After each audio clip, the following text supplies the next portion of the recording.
Shalom, Bapak Ibu, Saudara-saudari sekalian, marilah kita menerima sapaan firman Tuhan melalui renungan harian HKBP Resort Sutoyo.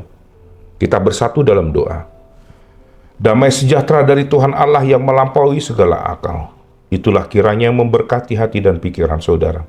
Di dalam Kristus Yesus Tuhan kita. Amin. Firman Tuhan kita pada hari ini diambil dari kitab Markus 9 ayat 35. Demikian firman Tuhan. Lalu Yesus duduk dan memanggil ke-12 murid itu. Katanya kepada mereka, "Jika seseorang ingin menjadi terdahulu, hendaklah ia menjadi yang terakhir dari semuanya, dan pelayan dari semuanya." Dalam bahasa Batak dikatakan, "Laos hundul maibana, di jauma nasapuluduai, di dogma tunasida. Iai nanaing gabe parjolo di rohana, di bahen maibana parpudi, jala naposoni saluhud donganna." Saudara-saudari yang terkasih dalam Yesus Kristus, di dunia ini yang sering dianggap para pembesar atau para petinggi adalah orang yang memiliki kedudukan dan kekuasaan.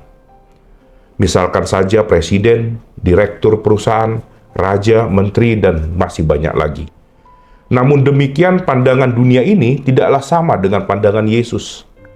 Bagi Yesus, orang yang terdepan adalah orang yang terakhir dari semuanya, dan pelayan dari semuanya. Pandangan Yesus ini sangatlah paradoks, di mana jalan menuju kebesaran adalah dengan melayani dengan hati yang rendah. Kerendahan hati bukan berarti merendahkan diri, melainkan menempatkan kepentingan orang lain di atas diri sendiri. Sebagaimana Kristus melayani tanpa pamrih, bahkan sampai mati di kayu salib.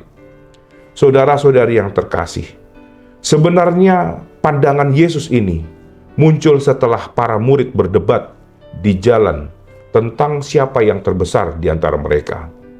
Yesus mengetahui isi hati mereka dan menegur dengan cara lembut namun tegas. Dalam dunia mereka dan juga termasuk dunia kita, menjadi yang terbesar berarti memiliki kekuasaan, posisi, dan kehormatan. Namun Yesus membalikkan konsep itu. Kemuliaan sejati ada dalam pelayanan dan kerendahan hati. Atau dengan kata lain, haruslah melayani dan bukan untuk dilayani. Saudara-saudari yang terkasih dalam Yesus Kristus, pandangan Yesus ini mengajarkan kita tentang arti pentingnya melayani dalam hidup manusia di dunia ini sebagai orientasi hidup, dan bukan untuk mengejar kehormatan, jabatan, dan kekuasaan agar supaya ingin dihormati, dilayani, dan ditinggikan.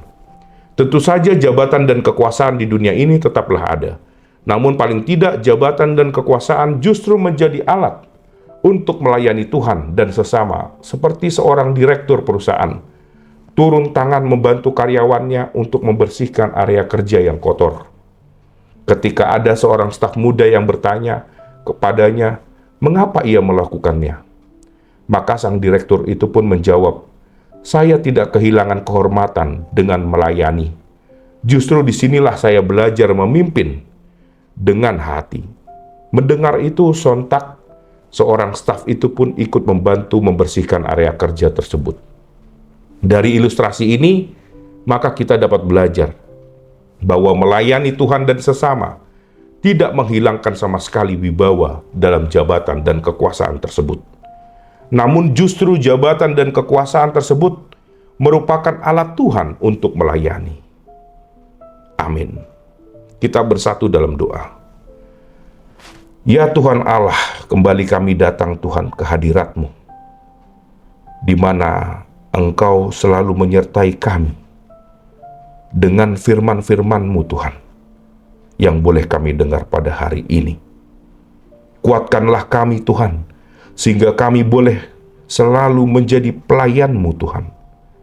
Kami tidak terpengaruh Tuhan atas wibawa, kekuasaan, jabatan Tuhan, yang dapat membawa kami ke dalam dosa, tetapi dapat kami pakai menjadi alat perpanjangan tangan-Mu untuk semakin melayani kepada Engkau dan sesama Tuhan. Berkati Tuhan jemaat-Mu ya Tuhan, yang menonton channel ini. Kiranya Engkau menyertai selalu Tuhan dengan memberikan kesehatan dan berkat-Mu yang melimpah kepada mereka. Terpujilah anak-Mu, Yesus Kristus, Juru Selamat kami. Amin.